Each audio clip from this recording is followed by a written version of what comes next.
it's happening! Again and again and again it happens. Again and again and again. Welcome back, everyone. Welcome back to What the Fauna! What the fauna? Your absolutely favorite podcast. You might not think so, but we are. Just stop fighting it. Just go with it. Just take a deep breath and go, you know what? What the Fauna is my favorite. It's the favorite. It is a favorite. I mean, you learn, you laugh, you learn new horrible things on Urban Dictionary. You know what? So today, can I say what we're talking about? Yeah, 100%. Okay, yeah, we're talking about ools. Ools. So Ooh. I didn't look them up on Urban Dictionary. I've looked up a couple things, and yeah, it's in there, and I want to understand though, like I do, but I don't like how some kinks are developed, because there are some kinks that are like multi-step processes that involve a lot of objects or other people. Like everything has to grow. Like I think nowadays you just see it and you're like, Yeah, but someone had to develop it. Like But it yeah, had the to first- start somewhere. As the George Carlin thing, somebody did the first enema. Right? Right? I mean, And did but they like- try something other than water? yeah, like it keeps Pineapple growing. juice? Like No. I kind of want to learn. You know, I love the taxonomy kind of thing of words, like where words come from. Like today, we're saying the ool, which is the Indo-European word for owl. Yes. And it kind of grew into our modern word owl. So I'm very interested in things like that. So like I kind of want to see, like, does somebody walk into the bedroom and be like, you know what? We need a straw. Oh God, no, don't bring that up. That's the last episode. It's done. It's out. You know, or like or were you having sex in the kitchen and you were just like spatula? That's what we need to add. You know, I just wonder, like, because sometimes like it's evolved pretty far where you're like, nobody said this is my kink. I want to do X, Y to Z to like, you know, Right. Sanskrit over there. No one did that. It had to be like, okay, now we need to add something else. Now we need to add something else. And now you've got an entire like closet of bakeware in your Not bedroom. to derail you on this, but to derail you on this. I'm Whitney, by the way. Oh yeah, hi. This is Whitney, our wonderful animal expert. Hey. Yeah, he always debates that one, but you know he's got miles above everybody else. But anyway, and I'm Jen, your general above average Joe. I'm above the average Joe. I'm Jen, the average Joe. Your animal enthusiast who's always sitting there going, "Cool, wow, animal, woo, do it again." Oh, that looked like that sucked. I like the nitty gritty. I like the gory. I like the visceral. Visceral. That's a good word. Visceral, yeah. I like to learn. So today we're talking about the owl, or the ool, which is very interesting. The name itself, because it is an onomatopoeia. Onomatopoeia. Which I don't have to go to the bathroom. It is an onomatopoeia, which is a word. You name something for what it sounds like. Oh yeah. And a lot of birds are like this, where the cuckoo and the the whippoorwill. Whippoorwill, yeah. Whippoorwill. Where it's the noise they make, and people start calling them that, kind of based on that. Which brings me to why woodpecker should have been like ow, ow, ow, ow. Yeah, right. Like, did you see the outside the door? Yes. Okay, maybe that's a bit much. But yeah, so we're going to talk about owls in general. I got a lot of research from an incredibly fantastic website and podcast called The Science of Birds. Mm-hmm. The guy's name is Ivan, begins with a P. Fantastic guy. Tons about bird knowledge. So if you like birds, go check out The Science of Birds. No, they're not paying me. They might actually call me later and say, please take our name. We don't want to be associated with you. Right? Like you guys like go away. Like, did you have to go that in depth about the cloaca? Yes, I did. Cloaca. Yes, I did. So anyway, Whitney has worked with owls a lot in the past. Yes, I have. Rehabilitation of wild owls, and then Even working with in college, I was with the Wildlife Rehabilitation Center in Ames, Iowa, and we had a lot of owls that we cared for to rehabilitate, and then we also had some that were permanents because they couldn't go back out into the wild because their wing was too busted or something like, or various things. And so I've worked with barred owls and great horned owls and lots of barn owls, and then also freak owls and burrowing owls. People like owls. I mean, owls are, no matter where you are on the planet, there are owls, except Antarctica. And, everybody kind of, like, I think there's animals where people just kind of ignore them. They're like everywhere and they're like, meh, whatever. But owls tend to work its way into mythologies of like all people. Every time. Yeah. And they range from like, they're so wise and, to an absolute dumbass. Like in India, they have an insult there where they're like, you're the son of an owl, which means you're an idiot. Just about. Really? Yeah, really. In their culture, from a story or something along those lines. I'm not sure. But yeah, so they have a lot of views on owls there too. Yeah, because owls, I mean, we're getting into one of those taxonomy issues again, where there's about 250 species worldwide. Yeah, give or take. Yeah, most of them are in the Strigidae. Only a handful are in the Titanidae. I want to say like probably 10 to 15, maybe 17 tops in the Titanidae. And there's some that are like thought to be extinct that were like, oh, look, here's one. Let's poke at it. No, please don't poke at it. Don't poke the owl. They do not like it. They scream. Owls will, especially any of the barn owl groups with the Titanidaes, they will scream. And they scream loud. You know what? I've never been screamed at by an owl, and now I kind of want to be.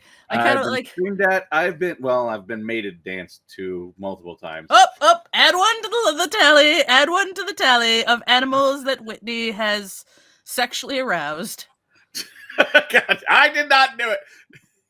Okay, all right. He was hand raised, and I finished the hand raising, and then he decided that we needed to make a nest really bad. So every time I would watch him, he'd go underneath my desk and start doing the little dance for me, like and doing the mating call. They do a little courtship dance. They bring their lovers like free food and gifts, and they'll like clean you and stuff. Honestly, some species, it's a love affair. Leaving my last zoo facility, the owl that I was hand reared there, that leaving him was the hardest thing about that. And but I was kind of easing him back anyway because I was in management and wasn't able to work with him as much. But yeah, I named him Bowie, actually. Bowie for David Bowie? David Bowie, because he was a barn owl, which are also nicknamed hobgoblin owls because of a certain movie where David Bowie turns into a barn owl. I don't The Maze, right? Yeah, the Maze. The Maze. Labyrinth, guys, Labyrinth. Yeah. So David Bowie turns into that. So I named the owl. I got to name the owl, and I named it Bowie after that. Which the whole reason he turns into an owl is because they are associated with goblins in Europe and England. There we go. More mythology and stuff. Like in there. Yep. We got owls associated with Athena in Greece. Owls associated with morons in India. And I have to talk with an Indian friend on that one. I didn't even realize that. Okay. So that's one of the notes or one of the things I got. Because yeah. So like I said, about 250 species, but they're going through those subspecies and genetic testing, and they're like, oh, these two are identical. Oh no, they're not. Genetically. Yep. So, but that's okay. I know the snowy owl and the great horned owl are actually a lot closer than previously thought. Yeah, well, and primarily I know that because of once again, go back to the wildlife care clinic. We had a snowy owl that made it down into Iowa when I was there because they actually do that periodically. What happens is if they have a population boom, then when those new babies need to find places, usually it's too full up north, so they start exploring further and further. So sometimes they will hit like around the Iowa, Nebraska, and even down to Kansas. Then summer hits and they're going, why am I here? It's hot. Well, usually, yeah. And also they're specialized in hunting things like lemmings and stuff like that. So their food sources are harder to get to. And so they tend to starve to death. So this guy, we gave him a blood transfusion from one of our education birds. Yeah, because apparently you can give a blood transfusion from a great horned owl to a... Do you have to blood type like you do in humans? I don't know the specifics on that. I'm guessing yes. Okay. But I'm not 100% sure on that. So they might have also taken a risk because basically he was emaciated. They need to get nutrients in him. That was a fast way to get nutrients. Well, here's two things that'll happen. Either A, we'll give you the right type of blood and you'll be better. Or B, it'll be the wrong type of blood. And sorry, you're going to start bleeding out of your nose, ears, and eyes. Yeah. I mean, like, well, more or less. You're going to die anyway. So here are your choices. You could live. We could do nothing and you could just die. Or you could die horribly. Yeah. Yeah. So it'll be faster. So anyway, So we did that back then. It perked him up for a little bit. He did not survive because he'd gone too long without food. It was too much. We tried. We have the fat reserves. No, he did not. So owls come a huge range of sizes. So owls, I learned, are measured size-wise. They're not wingspan or like not use like wingspans like hawks and stuff. They go beak to tail is how they measure their length. And the smallest should be Whitney's favorite. It is not the hobgoblin owl. It is the elf owl, also known as Micranthian Whitney. Oh, I did not know that. Yes, he is a Whitney. Actually, Whitney E. Yep. Whitney E. Okay. The elf owl, they standard are about 1.4 ounces, and from beak to tail are only 5.5 inches long. Ah, that's not too little guys. Really cute. I mean, I've worked with a lot of little owls. The burrowing owl and the screech owl were the little ones that I. Oh yeah, burrowing owls are small too. But and then the biggest owl on record is so the elf owl is native to the United States. The largest owl is native to Japan, northern Russia, China. It is the... You're supposed to know. I always go with your... It's the black stonefish owl. Okay, that one I don't know, because usually we always classified the Eurasian eagle owl as the largest. I don't know. This one grows to 8.8 pounds and can be 28 inches from tip of beak to tail. So, yeah. So there's a huge variety of sizes, demographics, colors. But overall, for the most part, owls are mostly stealth hunters. They're the ninjas. Swoop down from above and wow, and the prey is gone. So, that's mainly their gig. And everybody kind of knows what owls look like. And they all kind of do have those big facial discs, the weird eyes. Some of them have like their fake horns. They're like feather tufts that look like ears. They're not ears. I'm sorry. Shoot. Talking about owls. Did we hear about they all the kind of the facial discs, those the facial feathers disc on the face? Yes. Yep. Ring around their eyes, kind of. Yeah. Basically. That make them look young, like little children. They're very inquisitive looking. I would say of the birds, I would say owls look more human than any other bird. Just because they have those big round eyes, they've kind of got that flat facial discs. They've got smaller, kind of smaller. You haven't seen one get wet. I've seen one. Here's what you guys need to do. Feathers. Look up YouTube. Like owl legs. You'll find a video of someone picking up the body of an owl, leaving its legs, and you'll see how long its legs are. Well, wait, no, that's only Titanidae. Like they're wearing pantaloons. That's only Titanidae. Oh, okay. That's only like 17 of the species. So barn owls, the barn owls types, have long legs, and that's actually one of their classifications because they have like legs that are 4 times longer than all other owls. Really?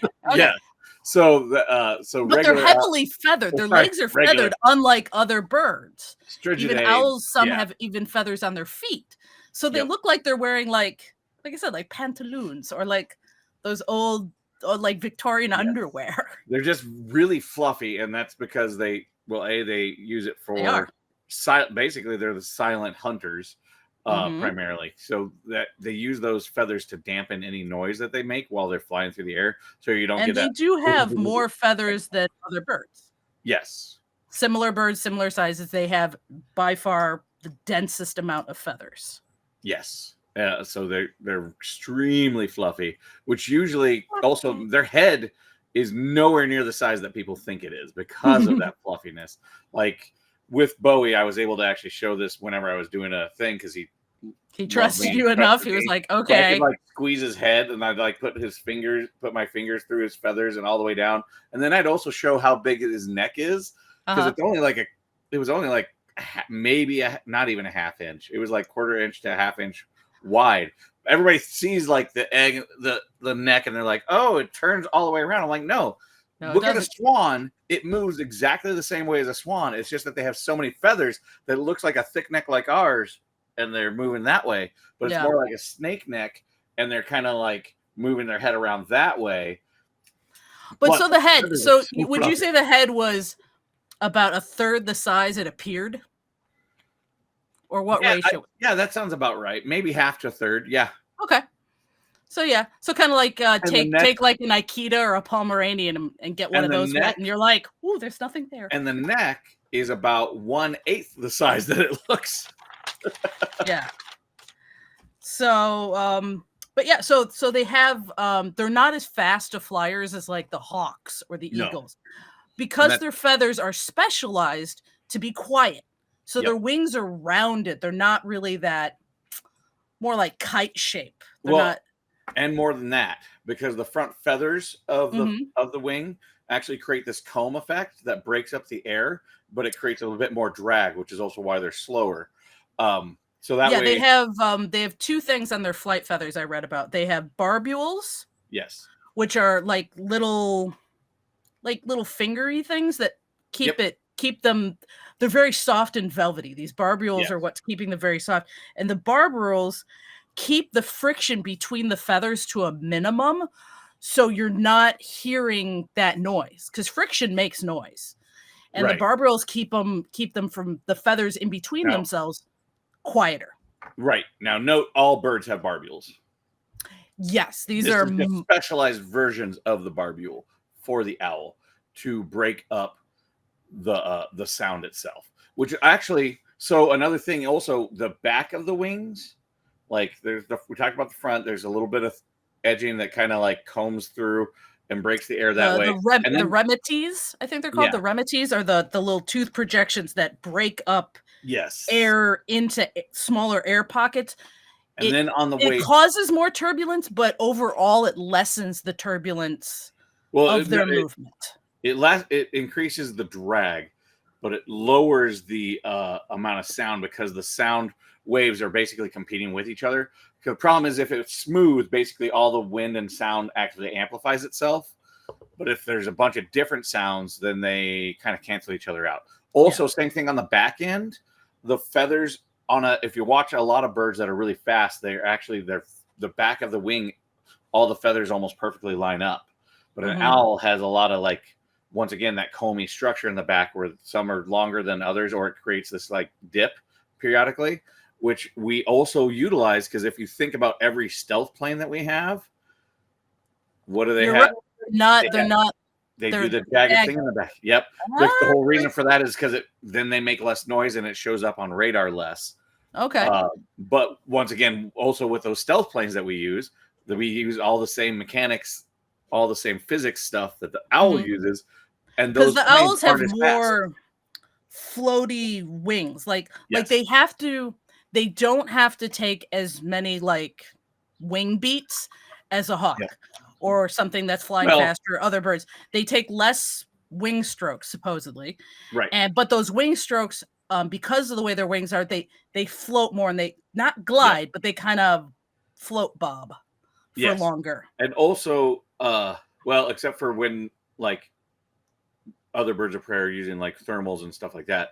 But and also another factor of their wings and why they don't want to be super fast is also the habitat that they choose. Because a lot of owls are in forested very wooded areas, very thick wooded areas. So they have to have like that. Yeah. So they don't want wide wings. Someone better in physics than me. Overall it creates lower wing loading, their body shape and their wing shape. So someone else, you can explain that. I tried. Basically, just less pressure on the. Yeah. So they float, and their prey is very sensitive to hearing. Yes. And most owls will eat. They eat a huge amount of diet, a huge diet. Smaller birds, primarily mammals, primarily small mammals, rabbits, mice, shrews, voles. But they will eat lizards, snakes. I think some will eat insects too. Yes. Oh yeah, tons. In fact, actually, that would be a fun enrichment, and even the barn owl would do it because I would put crickets, grasshoppers in there, and be like, jump. Yeah. And usually I put them in a container so that way they slowly come out rather than like all everywhere. So they come out one at a time, but that was when he gets to really hunt, so he would go ape on it. Yeah. Although owls hunt by balls too. What? I also taught him to hunt balls, just like balls of whatever, just kind of like fetch like a dog.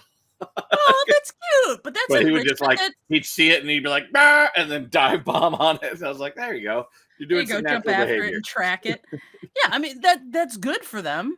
Yeah. But owls also, they want to be silent because they hunt by sound too. Yes, so they need to be quiet because otherwise they can't hear, and they're one of the best hearers. They're one of the bestest hearers out there. The bestest of the bestest.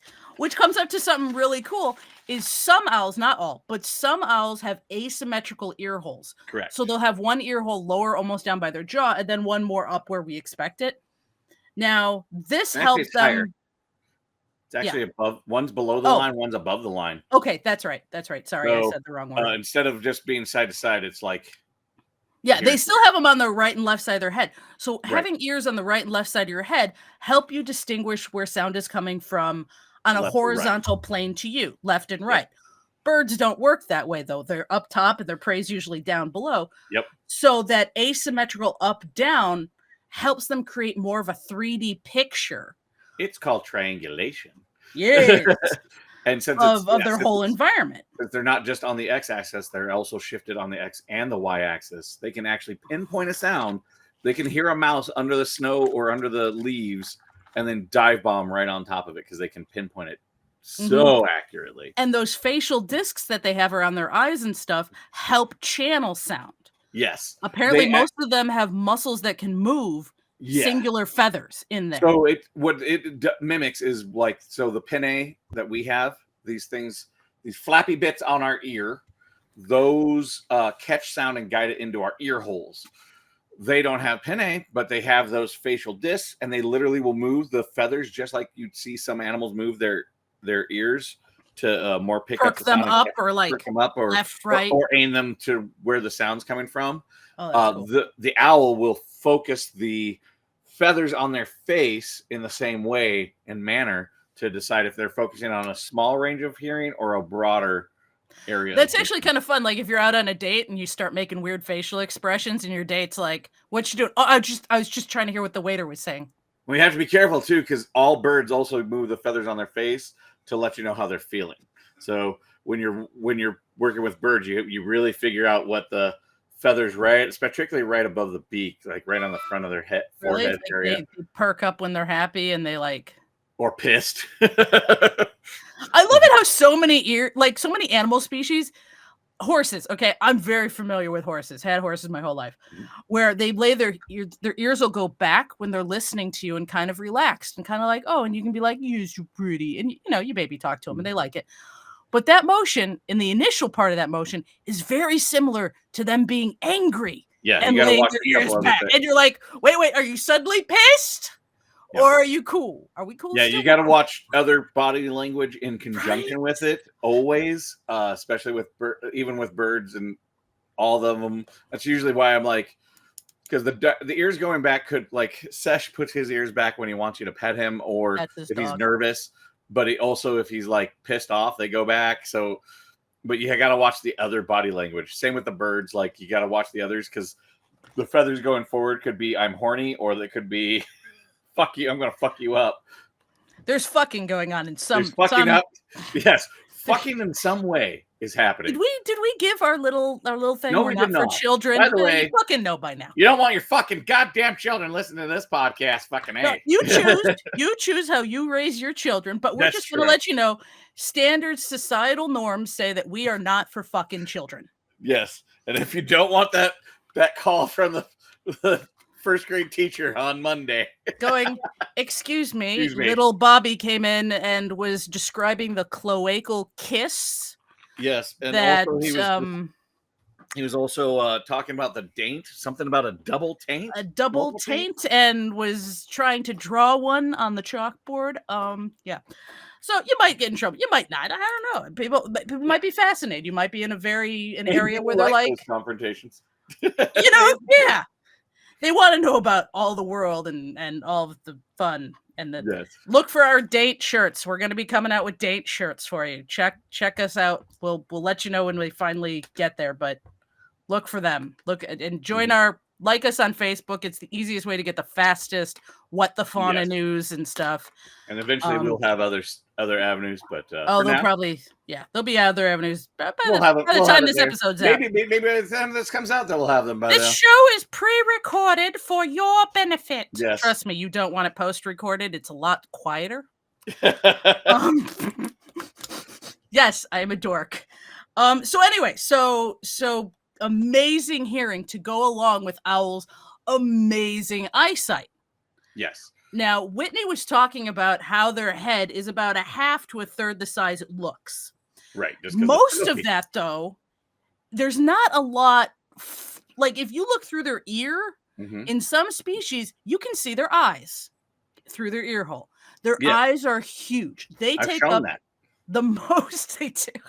That one bulge to the ear, that's the eyeball. Yeah, ball. I used to do distance learning, so I would do on the camera, and one thing I was able to do, there's advantages to doing that type of learning, is I'd have the owl up and I'd get the camera to zoom way in, and once again, this owl trusted me a lot, so I could just like pull his feathers back and show his inside his ear, and you could see his eye through his ear hole. That's awesome. The kids would be like, "What?" Yes. And I said eyeball, and that's not right, because they have eye tubules or eye tubes. I mean, they still have eyeballs. I just want to use no, it's not a ball though. It's a tube. No, they have an eyeball. There's no ball. It's a tube. Okay. I dissected them. They have an eyeball. All right. But the majority, okay, so the eyes make a tube. Most of their head is full of eye. It's a lot of eye. There's a lot of viscous humor in there. So if you're a crow and you like that sort of thing, you know, so the eyes are more cylindrical in shape, and this is the key behind why they move their necks. Okay, so their eyes can't rotate. Okay, I see what you're talking about. Yes, it is more. It's more oblong shaped. That's why they call it. I'll take that. So because of that shape, they can't move their eyes left and right like we can. Because that shape, in order to do that, they'd be bashing into the cerebellum of their brain to move that tube. So they can't really do that. So they've had to adapt and make up other ways to see left and right. Now let's talk about why their eyes are like that first, though. They're usually low light hunters. And that tube gives them room for increased rods. So rods and cones in your eyes. Cones are what see color. Rods are what sees light differentials. Go ahead. Yeah, and the big thing between the rod and cone, so there's the color aspect, but those cones that see color require a lot more light to work. Is the problem with them. Where rods, since they're simpler, they give you great depth perception. cats and stuff, they've got a lot of them too. So their eyes are jam-packed with rods for those low light hunting, because they usually hunt dusk, dawn, night, depending on the species. So that's why their eyes are shaped that way, in order to give them that depth of perception and give them that advantage. However, like we said, they can't move their eyes left and right, and the feathers are kind of busy, funneling sound. So they have developed the ability to rotate their necks, not 360 degrees. Sorry, cartoon fans, 270 degrees. I'm going to say 270. That's damn good.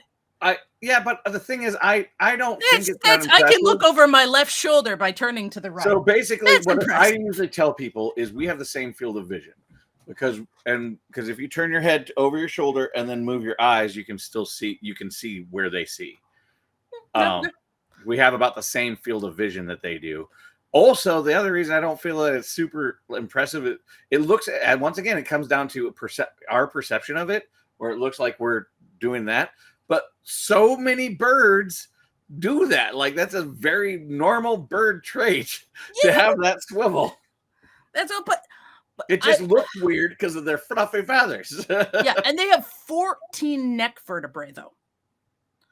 And I don't know how that compares to most birds. That's the same. Humans have less. We have 7. Something like that.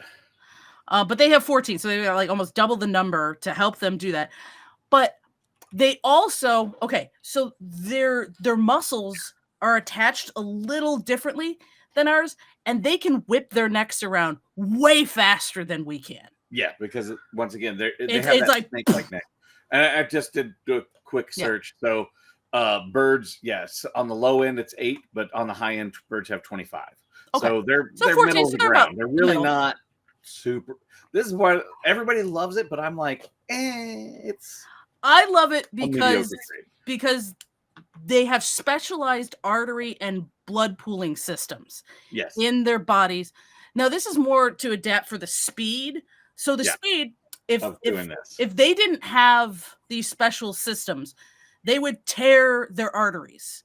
Like, they would whip their necks around so fast that they would tear the blood vessels through their neck. So they have special air cushioning casings around the blood vessels to keep them from rupturing, for moving at that speed. Mm-hmm. They also have the special arteries and pooling systems, because when they turn their necks that far, they'll pinch off some of the arteries. So they have pooling systems so that they don't get like a bruise and it rupture. It's like, can pool here until we bring our neck back around, and then the blood can flow. And it also regulates so it doesn't just surge into their head. Right. Just pew! Or was it when it ruptures in your head? I almost wanted to say enema, but that's not right. That's not an enema. Stroke. It's not an enema. Embolism. Embolism. That's right. Embolism. Stroke is just when there's a blood clot. Yeah. Embolism is when you burst something. Yeah. So I think all of that is so cool. It's like these traits had to like adapt with the owl. And I'm sure there were some failures. There must have been a bird that was like, hey, do you hear that? Whip, thunk, and died. And his buddies are like, what did he want us to see? Something over that way. Something over that way. Yeah. Yeah, so their vision is amazing. And when they're young, they do this really cool thing. It's called parallax. They bob their heads at you. Yeah. Go ahead. When they're doing that, they're just triangulating the sound, because the more angles that they have to hear it, the more they can specifically figure out what's going on. Yeah, so they're trying to put the whole picture of the world together. So babies are so cute as they're practicing kind of like putting the sound and the visual and all that together. So they like bob their heads at you. I would always, with Bowie, when I was working and we had to socialize with the birds to keep them human friendly, since they were education animals. And Bowie, he would just be in with me all the time, and most of the time he didn't want to be with anybody else. But he would just kind of chill and just Did you accept the gifts of food that he gave you? No, I did not. You can't lead him on and then vacate. That's not cool. But I would make strange noises. He would do that that all the time for me. It looks And adorable. also, I will It really say, does. I was doing web work and other stuff and writing up things. It's really, sometimes it's real difficult when you're trying to do reports and whatnot, and the owl keeps stealing your pen. Well, you weren't offering him gifts, so he was just gonna have to make his like, own. I'm taking this. This is mine now. I have multiple. Actually, on that website that you like, the Imgur. I have pictures on my we love you, account there Imgurs. of him fighting me for the. No, Imgurs are awesome because they're a very healthy community where they really try and back each other and help one another. But yeah, so you have videos up on there of him stealing your pens. I don't have videos from then. I have pictures from then because that was before Imgur did videos. But, I should actually probably have maybe for us on Faith. You know what? Our podcast. Yeah, maybe I'll Whitney put at the end of this video, if I can remember, I'll edit in the love dance from Bowie because I have it somewhere on some hard drive. Its own specific post too. That would be awesome. I'll try and remind you because that's what I do. I remind Whitney of things. Yes. Whitney's brain is so big and so advanced that he just doesn't have time for the here. It's not happening. His brain doesn't have the space to contain normal, mundane things anymore. ADHD. Either that or his brain's firing differently. But you know what? Once again, that's the ADHD. In an extreme situation of zombies and stuff, I want Whitney around because his brain works differently than mine, and there's probably an advantage to that. Like, you want everybody, you want me around. Trust me, I have such anxiety that I will alert you to any noise I hear, anything. I'll be like, any eventuality, trust me, I've thought of it. Just put Jen in a little space for a half hour and say, Jen, what's the worst possible outcome? I'll come back with things you've never even thought of. And mine goes into hyperactive mode in a crisis situation. So therefore, right? We might seem like awkward weirdos. This is where I do my best. Around. We're awkward weirdos that will save you from that whatever death pit over there. Yes. Okay, I'm analyzing the whole situation really fast. So anyway, back to the owl eyes. Yeah. There's a song yesterday, but that just makes me more jittery. Yay! Yeah. Whitney, you're giving the Red Bull to, not me. So anyway, owls also have 3 eyelids. They have eyelids for cleaning their eyes. They have eyelids for blinking. And they have eyelids for sleeping. See, we have eyelids, just one for cleaning, blinking, and sleeping. Yeah. They do all 3. Kind of. Probably not as good. The one that goes slightly angled there, that also is for hunting too. Okay. Because they also, when they grab their prey, that tends to close in as well. Because that way they can see through it because it's the... That's the cleaning one that also is like a shield. Yeah, so it works like a shield. What is it called again? It's a... I used to say I think like a lot of creatures have that, like sharks and stuff that have that. It's like a membrane that goes over to protect the eye. A lot of predators do. Yeah, from prey. Because you're prey, and I will not go quiet into that dark night. I will fuck you up along the way. Yeah, and actually, that is a strategy, a prey strategy that works. The prey strategy that works of fuck up people enough that eventually your species is really not really prey anymore. They're like, is it really worth going after that vole over there? He's got a fucking attitude. No, I'll go for the hamster instead. That seems quiet. So, nictating membrane. That's what it is. Now I remember. Ooh, that's a fun word. Like it's the so basically that goes and it's not like straight sideways. It's like kind of angled, but 45-degree angle coming from the top outside to the bottom inside. Yep. And then for those who are not watching, which good on you for not. You don't want to see this. Yeah. It basically, they can see a little bit through it. Kind of like if you put like a sheet right over your eyes, you can see through it a little bit. So they can see a little bit so they don't completely lose sight of the prey as they're dive bombing it. So that if there's like debris from the explosion of their hit or the prey turns and like strikes them, their eyeballs are protected because they're very important. Yes, they need those. So the blinking, what's the difference between the blinking eyelid like I know the blinking comes from the bottom up and the sleeping comes from the top down. But what does the blinking do? Like I have blinking and sleeping. It's the same thing. Why would I need two? Wait. Okay, so wait. Three eyelids. Like they have an eyelid for blinking and an eyelid for sleeping. Why do they need the difference? Can't they just use the same one like I do? We have two eyelids. But when I blink, the top like my top always goes down. The bottom sometimes goes a little bit up too. When I'm blinking? So they just have the top bottom. They have top, bottom, and the nictitating. This is what I get for not looking at a picture of this. I sound like an idiot where I'm like, they've got a whole nother membrane in there. No, okay, just the top and bottom. They have the normal upper and lower. Yeah, we technically have two. We have two. They have three. We have the top and bottom. They have top and bottom and nictitating membrane. Yes. So just their bottom one moves a lot more than ours. Okay. So that's all it is what you're thinking of. So okay. I was like, because you know what? Because you know what? When you see him come up, like in some of those pictures, you see the bottom one, the bottom eyelid come up more, and it makes it look like their eyes are like smiling. Yeah. They're like, oh, that's so cute. But that's just that they're really just blinking. They're just blinking like normal. Yeah. And their eye color depends on the species, but the eye color tends to go to if they are night hunters, they're dark eyes. If they're day hunters, it's light eyes. It's theoretically, not even sure it's a theory yet, it might just still be a hypothesis that continues to help them be camouflaged during their time of activity. Yeah. Because they're heavily, like I said, stealth, they're quiet, they're camouflaged. That's why there's so many different patterns of them. Like the white for the snow, the mottled for... They can even, like, their feather patterns actually mimic the trees in their environment. If they're in their correct environment, they are really hard to spot. Like, you're like, I'm looking for one, and you're watching, like, a video, and all of a sudden something opens its eyes, and you're like, that was it? There it is. Motherfucker! Yeah. Not quite as good as the octopus, but damn good. They can change color and... Nothing's as good as the octopus like that, really. But, yeah. So they're amazing. So now they have caught their prey. They're going to catch their prey in their incredibly cool feet.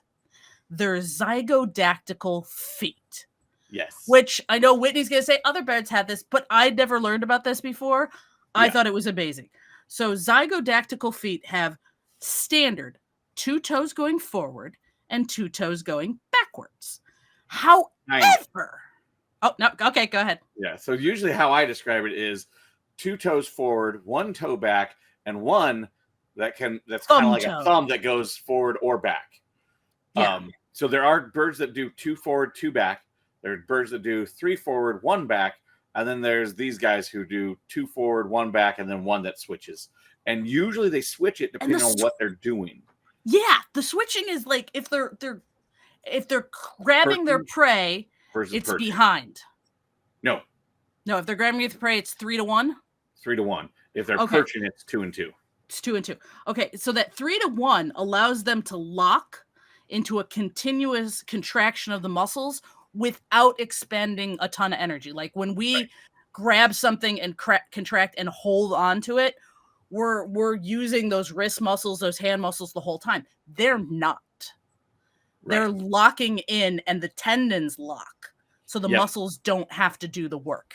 If that makes sense. Yeah, then that's basically how most other birds of prey work like that. Mm-hmm. Most other birds of prey have 3 forward, 1 back, which is also how it's easier for me to remember. But the fact that it switches, around just screws me up because I'm watching it and it moves. No, it moves more than our thumb though. It's it moves way more. Yeah, we only got like 90 degree with our thumb. They got a 180 basically. Oh my gosh. Yeah, or really it's close. So cool. And the talons, they've got talons similar to hawks, and they're big. They're big talons with tons of power. 300 pounds per, and I can't read my notes. So they have 300 pounds of pressure they can exert per milliliter. Sure. I'm bad with numbers. I don't know. I do general concept and facts, not more than like number facts. I wrote it down, but it looks like milliliter, but it's not milliliter. That's a measurement of a liquid, not not of an area. And if we're doing pounds millimeter, per, not millimeter. That seems no, really it small. wouldn't be now. I don't know, moles. I don't know, whatever. The Forget it. molarity. It's the Molarity. molarity of the It's a claw. lot. There's 3 billion claws. Let's just say this: if an owl latches onto your arm, it will not let go, and there's nothing you can do to make it let go until it wants to. Yes, which is why training is very important. Training. Those big actually, leather gloves, I wonder if that's like a false sense of security, because I feel like leather gloves? Yeah, like that'll stop them from Oh, piercing, no. but that's not going to stop them from latching on. Oh, yeah, but if you can take the gloves off with them latched on. Trust me. I've Okay. done it. But Like, yeah, no, if you use the proper leather gloves, then they're not going to be able to constrict completely to grab you permanently. Okay. Okay. Are the gloves meant to be? They always look baggy. Is it a one size fits all, or are they intentionally baggy so that you can take them off? Like with them latched on? Well, they're just. I mean, you have to get the correct size. They're very expensive, and which I know because every time place I worked, I had to order my own. Get a special order for me because they'd always have the medium and the large, but they never had the double XL. Yes, now we brag about how large Whitney's hands are. But so yeah, no, there is no correlation that anyone is aware of. It's just a really hard leather, is all it is. It's just a very, very, very thick leather versus your regular working. It looks supple. It doesn't look that rigid. It's pretty rigid. I mean, it is pretty rigid. We do oil it quite a bit so that we have some movement, but it is a lot more rigid than like your working leather gloves kind of idea. You're not doing manual labor. You're basically doing your hand in this format or this format. That's it can extend and grasp. Yeah, you're not doing fine tuning stuff. Situation with it. The only one I really ever struggled actually opening its claws though was a bald eagle. That one was difficult, but I can well imagine. Plus, it's heavy and it's on your arm, and you're like, you can't. Yeah. Like I'm thinking, most of these birds are pretty big, so you can't just like flap your arm to like shake it off. Oh yeah, like, no. Like that's my initial reaction. If I get bitten by a ferret, iguana, whatever, my first reaction is to flap my hand like, get off. Yeah, if it doesn't want to let go, it's not going to. But if you shake, and usually they'll back. Oh no, if they're pissed, they just latch on. I've seen both happen. I've also seen what happens when somebody uses a regular work glove with one of these birds, and then it does pierce it. Does pierce it, and or it finds the seam. There's red going down your arm. It's part of the show. It's part of the show. Yep. So it's just raspberry jelly. Fine. It's fine. Yeah. So they I've seen it where they found the seam and it went straight through the glove. Yeah. I've seen that actually. I've seen quite a bit of injuries over the years. Well, anyway, yeah, they're wild animals, and this is another reason why we don't try to domesticate wild animals on our own on a one-to-one basis. As the Wildcrat brothers say, which I love, free and in the wild. Yes. Leave them over there. We have some fantastic domesticated creatures. Love your dog. Give them a pet. They love you just as much as you love them, if not more. Yep. But owls do love each other, kind of. Owls stay together. They can be monogamous for just one season or years. Yeah, they're actually one of the, like, everybody usually like thinks of songbirds as being monogamous. Those little whores are horny bastards. Like, what is it? They did a study on one. I can't remember which species it was. I'm surprised they're not orgies of them. Yeah, well, they've done it on multiple species, and they find the relatedness of the males to the egg in the nest that they're caring for is like less than 50%. Because basically, they build a nest together. Then while they go foraging, they're just fucking all the neighbors. Like, they just fuck all the neighbors. Can I? Do you have a cup of sugar? So the males are doing it, the females are doing it. So who knows what the genetic relatedness of those songbirds are? But owls tend to be much more and owls actually loyal. What's interesting about owls is out of the 250 some odd species, none of them build their own nests. No, they always use something else. Like even the burrowing owl, it's called a burrowing owl. It doesn't burrow. It steals. Well, it doesn't steal. It finds a burrow that's been abandoned by another animal. Owls will use like eagles and stuff make not eagles, but several like hawks and stuff will make new nests every year. Yeah. And so the owls will take their old nests. Yep. or They'll take holes in holes trees, in or trees Mhm. that other animals have dug out or just naturally occurred. Yep. Um, But I mean, that doesn't mean they're not nice nests. Some owl yeah. species have been known to decorate their nests. Yep. They do They put. won't They build do it, but decorate. they'll decorate it. Well, they decorate it. They put stuff in there. They put and they also cushion it with their own feathers and Mhm. other soft materials. Um, And they but got yeah, lots of no, fluffy, soft feathers. yes, and I always Mm. suggest people to get owl nest boxes because owls do need those types of things. Hmm. I should do 'Cause that. then I have bat A, boxes, but I it's don't a have much owls. better predator. Like if you have vermin issues with like mice and Way whatnot. better than your cat. Yeah, cats are not native, and they tend to Suck. go after things we don't want them to go after as well. And actually, they're finding more and more that they're really bad about getting mice and rats. They tend to just They target just everything. show off what they get. They're like, "Look, slap. Here you Yeah. go. Here's a mouse." And Here- you're like, "Oh, that must be the 1 in 20 mice they've caught." No, that's the no, one mouse they've caught all week. one mouse they caught, they killed a bunch of snakes, a bunch of birds, a bunch of everything else. Yeah. Yeah. So look up. There's a great oatmeal comic that basically discusses the study, but your outdoor cats are actually one of the reasons humans are bad about destroying wildlife because we bring those cats and then they just decimate the area. Yeah. Um, what is it? They're related to 8 to 12 billion small vertebrate deaths a year in just the United States, according to the studies that they looked at.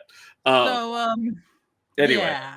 So so just get an owls. owl box. They actually will target the things that you don't want to have, and they're cool to see. Everybody Oh, enjoys seeing everybody an loves owl. seeing owls. Oh, yeah. Yeah, and they're not. They just look cool, Yeah, and they're of the bird call. So if I'm falling asleep in the middle of the afternoon, those little yeah, fucking songbirds piss me off. yep. But an owl, I do not have that problem. I even think unless it's screeching, it has more I was melodious gonna call say that a ooh, barn owl you ooh. might not like because their Yeah. call is. Once again, they're not doing it while I'm trying to sleep. Usually they're doing it farther away from you. Yeah. And then the one that most people think of is the great horned owl, which is the whoo whoo. Yeah, that's our standard. Every movie, Yeah. and I don't know why in movies, if they're trying to convince you it's nighttime in the movie, they've got to have an owl hoot. And I think Like I can Yeah. tell the lights are off. It's dark. I can tell it's nighttime. I yes, don't need an owl to tell me it's not. I appreciate it, sure, but I don't need it. and I Whatever, want to say this whatever. is a Yeah. barred owl So, one. who I is think this is a barred owl call too. It's like a all you huge movie producers that are Okay, listening to our podcast, because I never know you're mind. out there listening. I guess I That's won't just give the barred owl call. go ahead. Never mind. It's over now. No. It's Now over we're now. all watching. We're all waiting. Nope.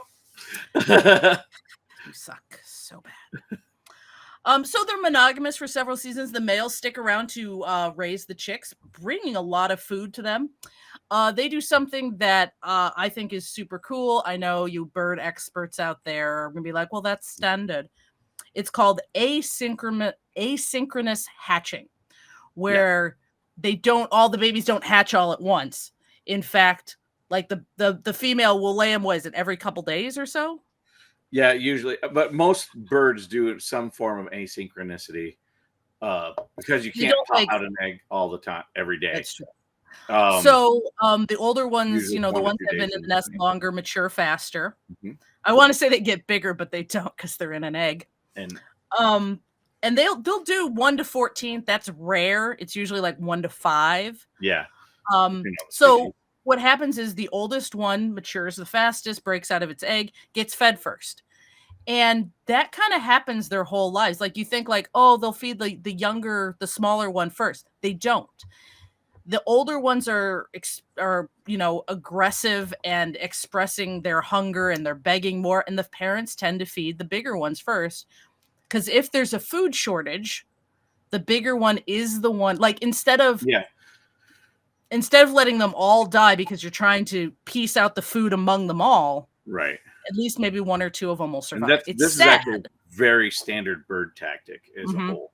Usually, However, there have been I don't know if ornithologists have said that bird learners, yes, or learned birders. Yes, they have witnessed barn owls, the larger chicks, intentionally sharing with the smaller chicks.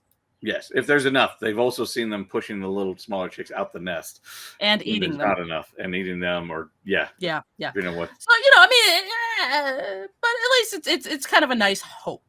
Yes, I You mean, know, when there's enough resources, they tend to be a lot more togetherness.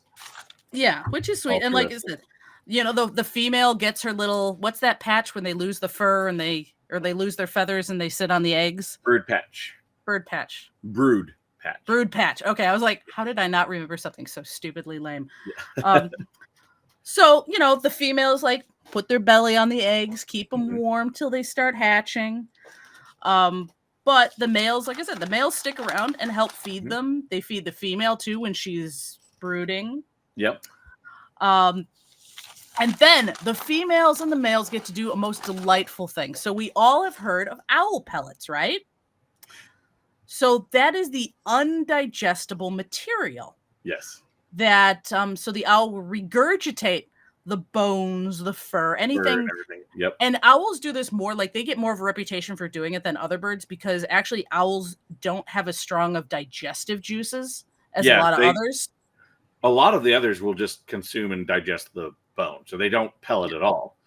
These guys have a different digestive setup. Yeah, they've got two stomachs, which I'm not quite sure how it works, though. They do still have the gizzard for grinding things. So stuff goes into the gizzard, gets ground, and most of the stuff that's digestible goes past the gizzard. Correct. But the stuff that isn't gets expelled from the gizzard back up. Correct. Yep, goes back up. All right. And so the mothers and the fathers have to, they don't want, you know, predators to know there's babies around. So they can't just let the little pellets from the babies just get kicked out of the nest, and now they're right below the nest. Now everybody knows. So they must eat them because they don't have hands. They must eat them themselves and then go regurgitate them somewhere else. Yes. And here I thought the kangaroo pouch thing was gross. You have to eat your own vomit, then go someplace else and vomit it back up. Eat your children's vomit. Oh, yeah. Eat your children's vomit. Then, which you kind of vomited back into that. So you're eating, Yeah. Well, they usually babies don't pellet as well. No, it depends on where they are in the. Well, okay, so their beaks are that short ripping, so I don't know if the parents do like songbirds. I think they do bring a mouse. They do to the nest and will rip it apart. Sometimes they'll tear the meat off. It just depends on where the baby is in the whole process. But they just basically give them the whole. And everyone loves owl pellets. Like that's I think a standard. I'm not sure they do it in school anymore. What was that? I'm not sure they do it in schools anymore, but they definitely do it in nature programs. Well, no, they do it in schools because all the science teachers have you can order them through the science. Yeah, that's the thing. You can order them off Amazon. Yeah, it's really because it's basically just you can find them anywhere. If you go out, so people dissect them and figure out what the owls have been eating, which is kind of nice. You have two ways that can get them. You have places that like zoos and whatnot just save them up, autoclave, wrap them up in aluminum foil and autoclave them. That kills all the live bacteria and bugs that might be in there. Yeah. So basically it's really easy. If you have owls, you're going to have a bunch, and you're making them if not every day, multiple times a day even. So usually they come from there. There are people who actually go out. I don't suggest going out because that also is part of the ecosystem, so should stay there. But I'd have to order those for zoo. So other things come and scavenge zoo pellets, or I'm sorry, owl pellets. Well, and also they would decompose in that area as well. Okay, cool. Basically, it's part of the ecosystem. Usually bugs and insects are usually tearing them apart. Most of the time I'm judging, but I'm not judging this time. I said I judge a lot. Everything has a purpose in nature, and as I had to show on Facebook, and if even mosquitoes have a purpose in nature. They do, but I still hate them, and I still. Kill them. Everyone can hate them, but everything has a purpose. Come on, we've all seen Lilo and Stitch. We know the planet is only here to be, a habitat for mosquitoes. They're an endangered species across the universe. Yes, that's right. I forgot about that. You forgot about that? Look, it's feeding on me. I am so blessed. 2 seconds like motherfuckers. Fuckers. Okay, well, maybe they don't say fucker because it is a kids movie, but But yeah, and I think though nature works out is like if there is something, anything that seems like it's going to waste, a creature will move into that niche Yeah. and make use of it. Yep. And humans, we're now studying this stuff with these fully developed ecosystems and these fully developed cycles. So it's really cool to watch. Right. Try not to fuck it up. Oh, we've already fucked it all. Well, once again, we will go into owls. Some owls are doing very well. Some are not doing that well. Like I said, there are some that I think it was less than 10 years ago, a species was rediscovered that we thought we'd driven to extinction. We're like, oh, look, there is one. The ones that tend to do well are what we call generalist species that tend to also like the structures that we make. So that's why barn owls get that name, because we tend to make structures that they enjoy. Like barns and church, basically human structures. They do you just remember Futurama? In the show Futurama? The spotted owls. They made them into vermin. They were so common. They were yeah. And do you know why it's so tough for the spotted owl? No. So the thing is, they need redwood trees. Oh. But not only that, and this is why. So basically, the redwood tree problem actually really occurred because one of the big tree lumber companies went from a private sustainable practice and had existed for like 100 years or so. Mm-hmm. They decided to go public, so they became publicly traded. So then the stock market guys pushed them to become unsustainable and pushed for more, just to get more redwood. But the problem with the spotted owl is the spotted owl needs redwoods. I can't remember the exact age, but I want to say it's over 200 years old, because they don't make their nests below a certain like X hundred feet. Oh, okay. Yeah, probably so if there's stay no away trees from that certain tall, predators and stuff. So they that's how they survive, is just by making their nets, because they're small. They're smaller birds and smaller birds of prey than everything else. So they survive by just being way higher than everybody else. And then when you get rid of all those trees, there's redwoods there, but they're not old enough for them. But they're not. You know what? I think I've seen something about that, like proper nesting sites, or like optimal nesting sites is like a thing, and there are a lot of species that have to do that. Yep. And then what I would do, if you want to have an owl in your area, look up the owls for your area, and then look up owl nest boxes that are appropriate for your location. I'm going to do that. I don't know if the owls and the bats will be pissed at each other, because I've got owls eat bats, so you don't want to necessarily put those right next to each other. Maybe I'll put the owl box at the back of the property. I've got the bat boxes near the house, which the bats aren't always using anyway. Right. So I want bats. I know. Bats, you're listening, come live on my property. I will try and make it worth your while. I have a bat box I've been wanting to put up, but there's no water. I haven't lived anywhere outside of Georgia that had a good spot. Here, I live damn near desert. As close to desert as you can get, basically, without being fully desert. We're grassland, but barely. It's barely grass. So sand sage, but but we do have bats. I just need to find a good location for it, so they don't overheat and actually. So I learned like a lot preparing for this episode. I learned a ton about owls and a lot of birds in general. Mm-hmm. But I was completely blown away and fascinated. And we'll do more episodes where we'll specify and we'll look at one of. I want to do a plumicorn owl. You know, we'll go more of a deep dive into that. Plumicorn are the fake horns on their head that just, they're little tufts of feathers. They look cute. They're like, like the great horned owl, the short ear. Yeah, they're called plumicorns. Yes. You know what? I don't think in this episode I've said nearly enough words wrong. So I've gotta. I did say parallax wrong. It's a parallax. Parallax. The bobbing of the head is parallax. I said parallax. I think. But I know Whitney does sound bites of the bad thing, or the words that I say totally wrong. I haven't done that yet, but I can. I know you will. I know you will. Like, take time to find them. It's really not that hard to find them. Just if anybody wants to clip those, just send those timestamps to me, and we'll clip those right on out for you. I'm glaring at you. I hate you all. I'm trying here. for being the animal enthusiast and local idiot. I'm trying. So anyway, I think that's about it. Do we have any more owl jokes? Or I mean, we didn't. What does owl mean? Is there an owl on Urban Dictionary? Oh God, don't look it up now. Okay, I'm ending the episode. Nope, no, you're not. No, you're not. Okay, everybody. Bye-bye. Nocturnal bird of prey with binocular vision. That's what Urban Dictionary says. Thank God. Okay. Another term for a computer hacker. And in South America, owl is said to be a person who forebodes bad things. Okay. Or a big fat joint. Or a bird of prey that hunts things.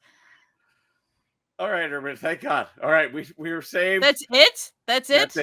That's it, Urban Dictionary. Oh, there's five different tabs. I'm not going to go through all of them. Okay, thank God. Okay. But anyway, I was going to hit the end button. I don't know. It would be something where something would have to like pop up. Ooh. I don't know. We're like whip your penis around while ejaculating, 270 degrees. I don't fucking know. Christ. That's the owl. Like, I don't know. What does the owl do? I don't want to know. Okay, we'll probably look it up and post it on. Yeah. Anyway, we love you. You're a fantastic audience. Write in, tell us what animals you want to hear about, and tell us the things that we did right. Don't bother telling us the things we did wrong. Our brains do that naturally. Tell me what I did wrong. I don't need to know. I'm going to leave disciplining between you and your wife because